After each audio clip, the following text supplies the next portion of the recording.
And now, from the studios in Wall Township, New Jersey, this is Moron Sports Radio. Good morning, everyone, and welcome to Moron Sports Radio. Ron McNair, Jacob Vernick, and Tyler Paley here with you today. Tyler's in the studio, Jacob's in the control room. February 17th, we get closer and closer to the President's Day break, which means we also get closer to the start of baseball. Pitchers and catchers have reported. But the main story in baseball right now is Albert Pujols. He has not signed with the St. Louis Cardinals yet. He gave him a deadline. It was yesterday at 12 noon, and no deal was signed. So, Tyler, do you still think that this is going to affect the Cardinals' long-term relationship with Pujols? Clearly this is going to affect the Cardinals, but I think in the long run they're going to end up signing him. They have to. I mean, clearly this isn't even a debate. He's their franchise player. He's the face of the franchise and possibly even the face of Major League Baseball. And the Cardinals need this guy. If they let this guy go, that's going to go down as one of the most historic marks in baseball history. And the fact that, well, who are they going to put at first base if you're looking that far in advance? But as for Pujols, he's got to sign with the Cardinals. You know, he needs the Cardinals as much as they need him. What contract would you give Albert Pujols? You know, Pujols wants 10 years, and by then he's going to be 40, 41 years old. And, you know, you and I were talking before the show about this. Do we really agree with the long-term contracts about, you know, 40-year-olds? You know, do you want a player to be... I don't agree with that. Okay, you were saying you don't agree with that. I was saying I'm not sure, because depending on the player, you know... I look at the present right now, and maybe they should just negotiate in the middle, like 8 years-ish, you know, and I say Pujols takes that. That'd be ideal. Yeah. But now, why doesn't he just take that and revisit it in 8 years, and he doesn't have to worry about it, just play for the Cardinals for the rest of his career? The same thing, this is all a business. We all know Albert Pujols is a very rich man, but I think at the same time, he wants to be secure in one location for a long time. Players don't like this kind of thing. They don't like when they're out in the open and they don't have a job. They don't like that. They want to know that their job is safe. They don't like to move. I think Pujols, if anywhere, he's probably got his family out in St. Louis, or maybe like in the Dominican, wherever he's from. But he's got a house somewhere in St. Louis, and I don't think he wants to change all of this. It's a difficult process. I mean, I understand if there was more money out on the table somewhere else, but there isn't. The Cardinals can offer Albert Pujols the most amount of money, and they're willing to offer him the most amount of money out of any 30 of the Major League Baseball teams, and I don't think he's going to take 8 years, $240 million. He's going to have to get that 10 years contract, and until he does, he's not going to sign for anybody. But, you know, kind of outside the lines a little bit, I honestly can say I like this whole deadline set by Pujols. Yeah, and I like it because it's like, okay, let's put this off to the side. We'll revisit it after the season. I don't have to be distracted by this. I can play my best baseball for the St. Louis Cardinals and try to help them win a pennant. At first, I'm not going to lie, I didn't like it. I thought he was like, all right, I'm the best player in baseball. I realize that, so I can set a deadline. But now I honestly see why he did that, and I completely agree with it. Yeah, it's a very good point. And just keep in mind, guys, that they also have to re-sign Matt Holliday at the end of this year. His contract ends at the end of the next season, too, as well as Pujols. It's going to be a very stressful offseason for the Cardinals front office. And other notable first basemen that are available next year are going to be Prince Fielder, Derek Lee, and Carlos Pena. So Pujols isn't the only big name on the market. He's the biggest, but Prince Fielder's right behind him. I think Prince Fielder, we'll have to see what Prince Fielder does. No doubt Prince Fielder. We haven't seen Prince Fielder in a contract year, and he's already had a monster of a career. And I'm really excited to see what this guy's going to bring to the table in Milwaukee. If he could drop a little weight on that body, he'd be so perfect. Why? Well, you know, you got to be more in shape. Why? I mean he's in. Pablo Sandoval dropped 30 pounds But Pablo Sandoval does not even have half the power that Prince Fielder. Did you hear what CeCe said he has to do to lose weight? What? He has to stop eating Captain Crunch. Yeah, I heard that. That was funny. I think he should stay. I mean, if it depends on what you're going to do. He lost like 30 pounds in the offseason. Yeah, in baseball for your weight, it really depends. I mean, a guy like Andrew Jones, he was overweight. He had to lose some weight fast. I mean, guys like CC, his power is a big part of his pitching. So I mean, right, but the weight, that's not adding on. Like a big guy, he's automatically like already a big guy. The weight is just like he's like 6'8", 290 pounds. That's a big guy. It's a big boy. Very big guy. So let's move on to our top 5 managers currently in the Major League Baseball. Tyler, number 5, who do you think? This is hard. I'm going to go with Terry Francona of Boston. You put him that low? I put him that low. Oh, but he's still in the top 5 for me. I already have my top 2 picked out. But number 5, no doubt, Terry Francona. He's in the top 5 because, let's face it, he's one of the best managers in baseball. But, you know, there's still some managers I feel that have a better and different strategy than him. He has made the Red Sox wonderful the past few years. He's won championships.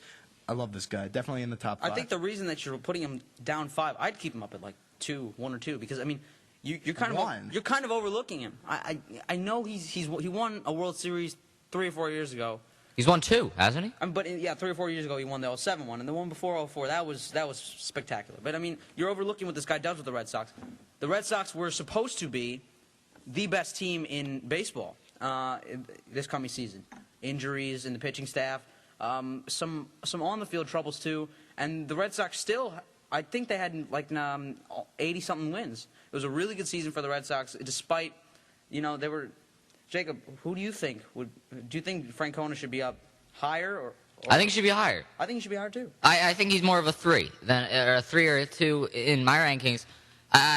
He's won 2 World Series. I mean, there's no doubting that, and he didn't necessarily last year. Jacoby Ellsbury played 18 games.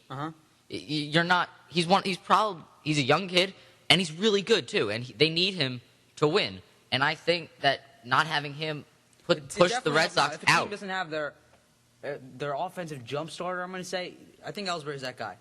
Tyler, who's your number 4? My number 4, I have my list right here, Joe Maddon in Tampa Bay. Oh. Now, I know you guys are probably going to be like, wow, why is Francona under Maddon? Exactly. Maddon has proved, in my books, to be such a great manager. I think his strategy is great. And yeah. I agree with you that Maddon is better than Francona because Maddon has less to work with. I don't agree with that at all. Who do you put at number 4? We'll get to my list later. Tyler, who's your number 3? All right. I put Charlie Manuel of Philadelphia at number 3. I think, you know, he's proven he can be a championship caliber manager. He can bring teams to championships, although he has, you know, no doubt, one of the best teams in baseball. And, you know, they just keep adding on and on and on. And being a Mets fan, that's devastating. But no doubt, one of the top 5, I put him as number 3 on my list. I do agree with that, Tyler. Who's your number 2? Number 2, Mike Scioscia in Los Angeles. Number 2? No doubt. I love his mindset in the game of baseball. He knows the game of baseball. He played. Love this guy. No doubt. Number 2. Who's your number 1? And my number 1, who we were just talking about, St. Louis's own Tony La Russa. He best manager in baseball. Like, there's way too much for me to say about him in the time span we have due to restrictions in time. But Ronick, your list. My number 5 is Joe Maddon. I don't think Maddon's above Francona at all. I mean, Maddon is a great manager. I mean, over the past couple of seasons, he has really transformed the Rays. The Rays, formerly a last-place team, now in the top 2 in the American League East, the toughest division of baseball. So I do give props to Maddon. I think if he wins a World Series, he will definitely go up. The only thing that's keeping these two, Francona and Maddon, away in my list is because Francona has won 2 World Series and Maddon has won 0. Number 4 on my list is world champion Bruce Bochy. Bochy is definitely overlooked. He made it to the World Series in 1998 with the Padres. He's a very good manager, disciplinary. The pitching staff, he really just structured that pitching staff. It was one of the best in the league. And my number 3 is Mike Scioscia. I think Scioscia, previous to just a great head. Previous to the couple years before, the Angels were just a pain to watch them play the Yankees. I mean, I knew whenever the Angels came to town, it was going to be tough, especially in the playoffs. It was really tough for me to watch them play the Angels, but it was great baseball playing by those guys. Number 2 on my list is Terry Francona. Francona, I was just telling you, I think he's definitely one of the best managers in baseball. He's really done a great job with that Red Sox team, especially they didn't have much to work with last year. And number 1, I'm going to agree with you, Tyler, is Tony La Russa. He's going to be a Hall of Famer one day.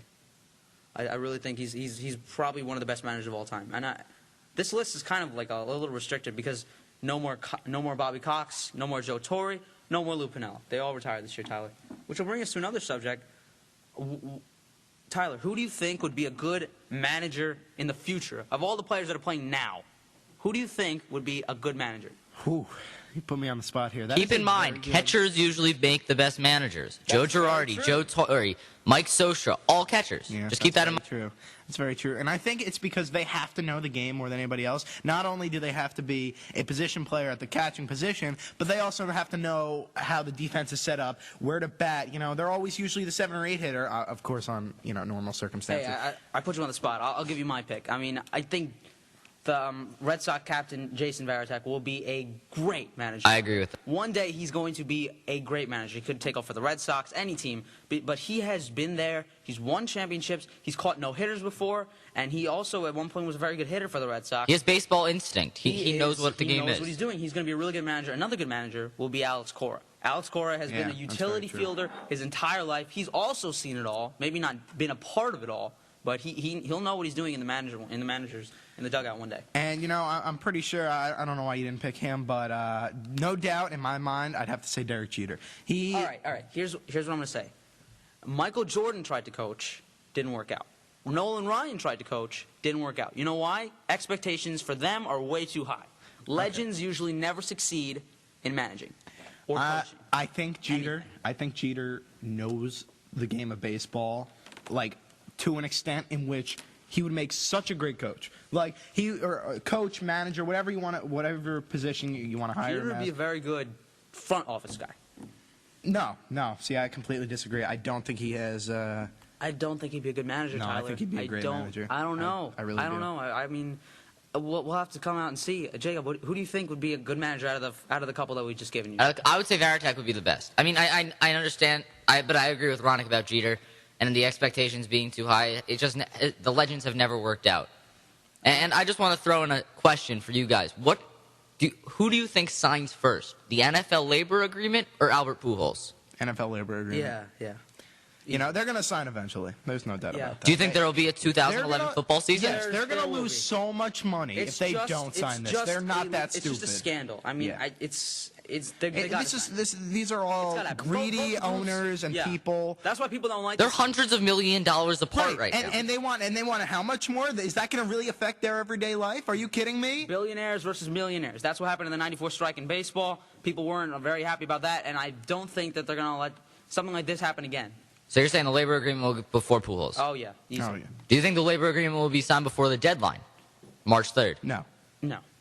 But I can't see that happening. And 18 games. Will it happen? No, definitely not. I also don't want to see that happen because I want to see that happen, but it's not happening. In a season where people have been preaching towards player safety, 18 games is not going to help player safety at all. And I know the NFL is getting a lot fiercer. There's a lot more stronger players people are building up. I don't think it's a good idea for the 18 players. Jacob, want to wrap it up?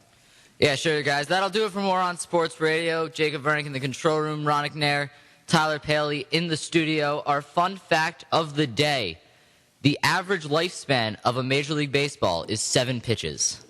That'll do it. Thank you guys for listening. Have a good day. We just beaten that website to death.